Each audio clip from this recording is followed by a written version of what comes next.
Hello, and welcome back to Britain's Golden Era, where we explore the food of different regions and countries within the UK to better understand their culture, history, and people. Today we're heading to the Highlands for 9 heavenly Highland dishes, but first a little about the area.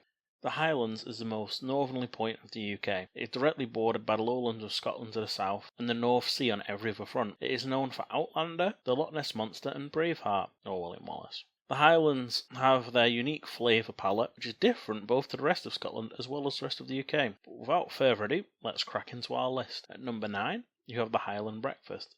The Highland breakfast, or the full Scottish as you might come and find it on a menu, is a traditional breakfast designed to show off the wealth of lavish Scottish estates. It began life during the Victorian era and has stayed around to this day. A lot of incredible Scottish dishes make up the Highland breakfast, from the Lorne sausage, which are square sausages, to haggis, and then you'll find other components which are black pudding, tatty scones, back bacon, eggs, sometimes regular sausage as well, and of course tomatoes, baked beans and mushrooms for the veg content. This one is often served in many guest houses, inns and hotels, so it's a must try while you explore the Highlands.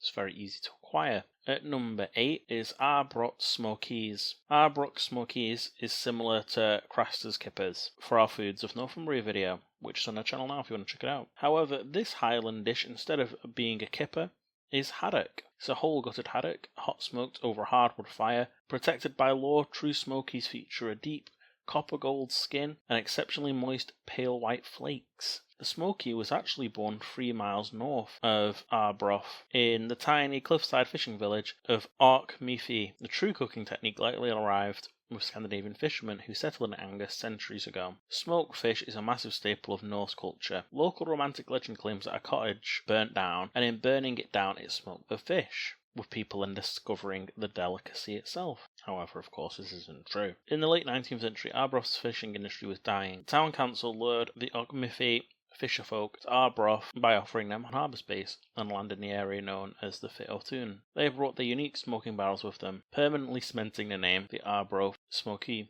In 2004, the European Commission granted the fish protected geographic indication status. It shares the same elite status as champagne. Legally, a smoky can only be called an Arbroath Smoky if it's made with haddock and it is prepared in a traditional manner within an 8 km radius of Arbroath. There's nothing artificial about the smoky. All that's in it is North Sea haddock, sea salt and the smoky flavour. Number 7 is clapshot.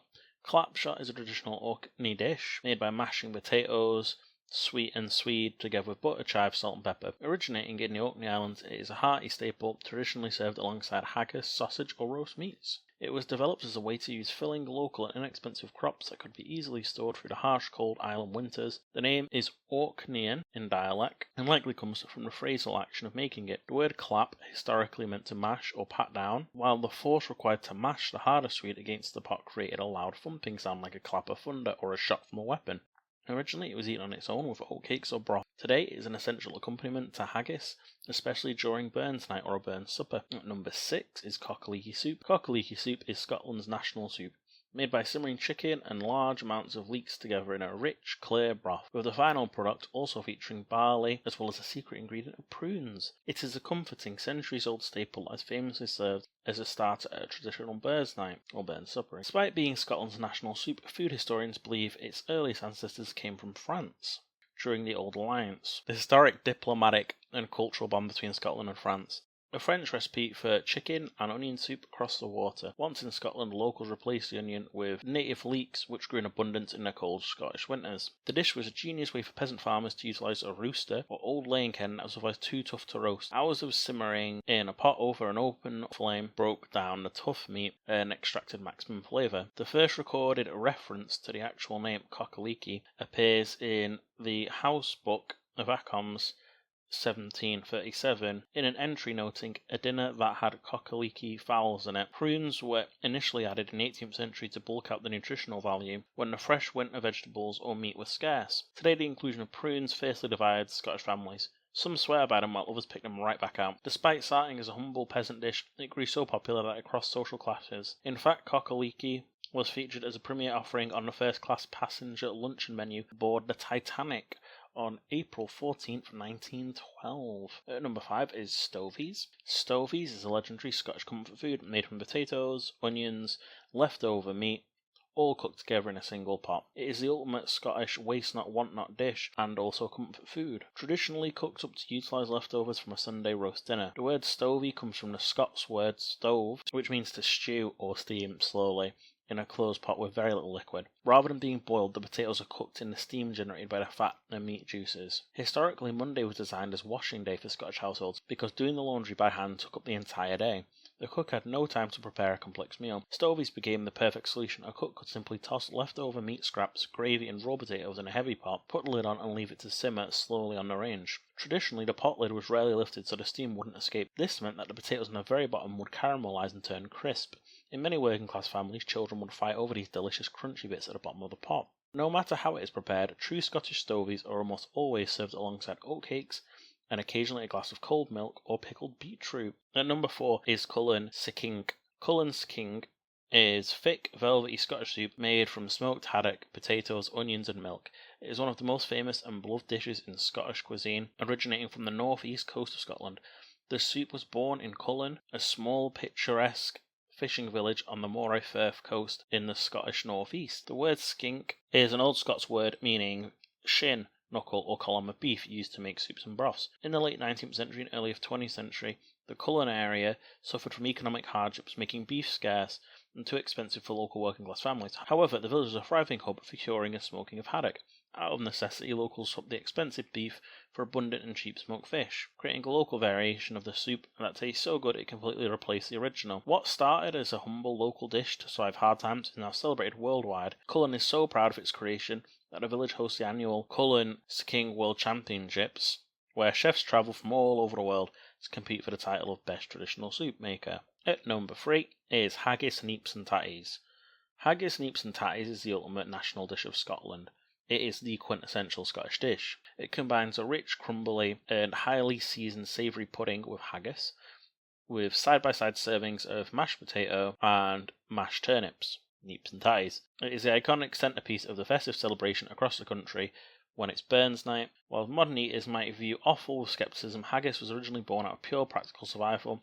In ancient times, when hunters killed an animal, the internal organs, offal, would spoil incredibly fast. To preserve them and prevent waste, the hunter would mince the meat on the spot, mixing it with whatever wild grains and fats that they could stuff into the cleanest vessel available. The animal's own stomach often presented this vessel, and it would then be boiled over an open fire. The potatoes and sweets both thrive in Scotland's cold, damp soil, making neeps and tatties the cheapest and most reliable winter starches available to the Scottish working class family. Combining them with a cheap filling haggis created a high protein, calorie dense meal, making it perfectly suited for hard labour during cold winter months. Haggis was a humble peasant food until the legendary Scottish poet Robbie Burns penned his famous 1978 poem addressed to a haggis. In it he proudly celebrated it as the great chieftain of the pudding race.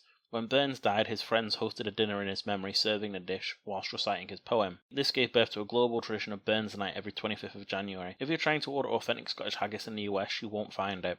The United States has officially banned the import of traditional Scottish haggis since 1971 because federal food regulations classify livestock lung as an illegal ingredient for human consumption. American versions are legally required to leave the lung out, which purists argue changes the authentic flavour and texture completely. Before we hit number 2, we just want to take a quick moment to talk to you about the channel. We just want to take this opportunity to say if you enjoy the content we make about the regional dishes within the UK, as well as looking at the variants of cuisine among the countries of the UK, then please click the subscribe button and make sure to turn on notifications so you don't miss new videos when they come out. We make this content purely for the love of it and to try and dispel the idea that British food is bad. It really isn't.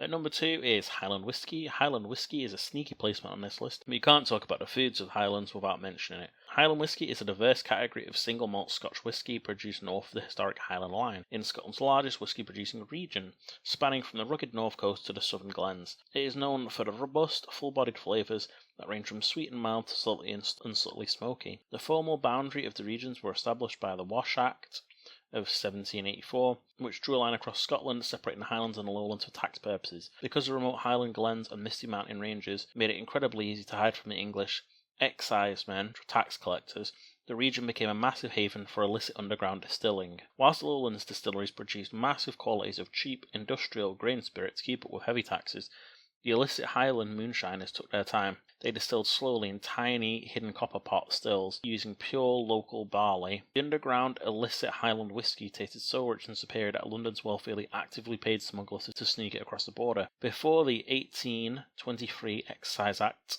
made legal distilling practical and affordable, Highland whiskies were heavily peated, fiery and rough. When distilleries were finally able to go legal, coastal operations emerged first because sea transportation allowed them to ship bottles before the railways opened up in the interior. Over the decades, production shifted away from the heavy smoke towards more refined, diverse flavour profiles. Under the Scotch Whisky Association regulations, the famous Islands sub-region, which included famous spots like Skye, Orkney and Jura, is not legally recognised as an independent entity. Every single drop of whisky made on those islands is officially classified under the law as Highland whisky. At number 1 is Cranachan. Cranachan is a celebrated traditional Scotch dessert made by folding toasted oats, Scotch whisky, local honey into whipped cream and layering a mixture with fresh raspberries. Often called the uncontested king of Scotch desserts, it is traditionally served to mark the summer harvest. Cranachan originally started its life as a breakfast dish. Farm workers and rural households would mix crowdy cheese with toasted oats and honey to kickstart their mornings.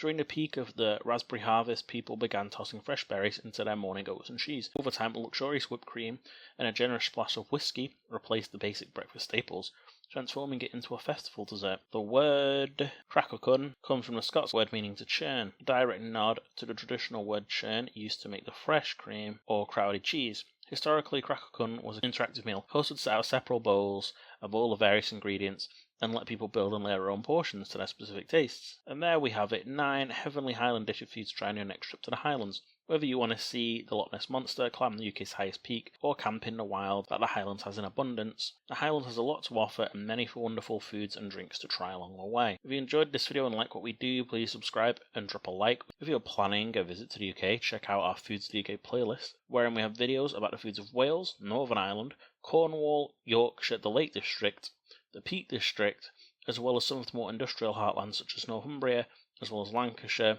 and also the market towns of Cheshire and Shropshire. You can use these videos to plan your own food tours of these regions, or to see if there's any local food you want to try on your trip. If you want to talk about the Highlands, its food or its history, or to let us know your favourite Highland food dish, then please do comment below and share this video with your friends. A lot of the time, tourists say all about London, Edinburgh and some of these other big cities, but know precious little about the other wonderful areas of the UK. Our aim is to fix that.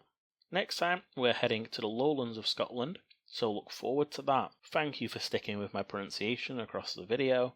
I tried my best because I think it's important to preserve native languages, but obviously there might have been some things lost in pronunciation a little bit. Anyway, be well, eat something good today, and thank you for watching. Marsh and Levy.